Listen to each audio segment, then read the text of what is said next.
माननीय प्रधानमंत्री श्री नरेंद्र मोदी जी जिंदाबाद जिंदाबाद।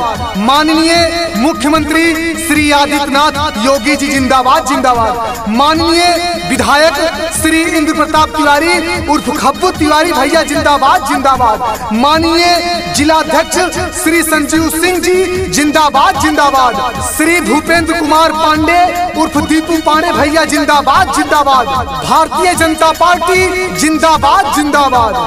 आप सभी के भाई, आप सभी के बेटे, आप सभी के चहेते, युवा दिलों के धड़कन बड़े भैया श्री भूपेंद्र कुमार पांडे उर्फ दीपू पांडे भैया जी को आने वाले 15 तारीख को अपना जिला पंचायत सदस्य बनाए और चुनाव निशान घुड़सवार पर मुहर लगाकर भारी से भारी मतों से विजयी बनाए। 12 नंबर खाना पर घुड़सवार पर मुहर लगाए, घुड़सवार पर मुहर लगाए और दीपू पांडे भैया को जिला पंचायत सदस्य बनाए, अपने क्षेत्र का विकास कराए। दीपू पांडे के विजयी बनैहा ए चाचा भुलैहा ना। दीपू पांडे के विजयी बनैहा, जन के विकास करैहा ये भैया जनी तू भुलैहा। जिला पंचायत बनैहा, बीकापुर दूती से उतरे है भैया मैदान में।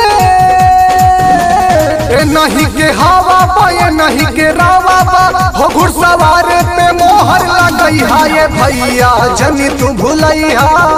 दीपू पांडे के जितैहा।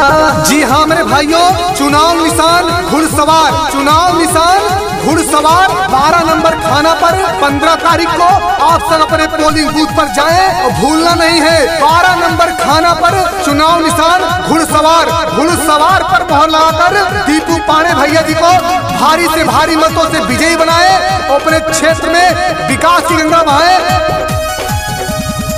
युवा दिलों के धड़कन बाटे पहचान हो, अब की बार दे दिया भैया पे ध्यान हो, भैया पे ध्यान हो। युवा दिल के धड़कन ये बाटे पहचान हो, अब की बार दे दिया भैया पे ध्यान हो।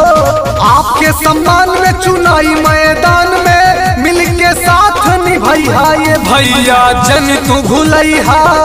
दीपू पांडे के जितैहा।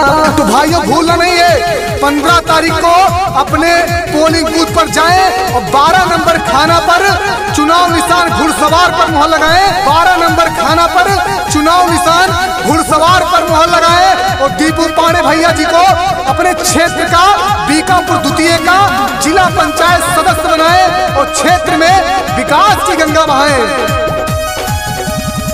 क्षेत्र के रुकाल काम भैया करई है, सबही के सुख दुख में सथवा निभई है, सथवा निभई है। क्षेत्र के रुकाल काम भैया करई है, सबही के सुख दुख में सथवा निभई है।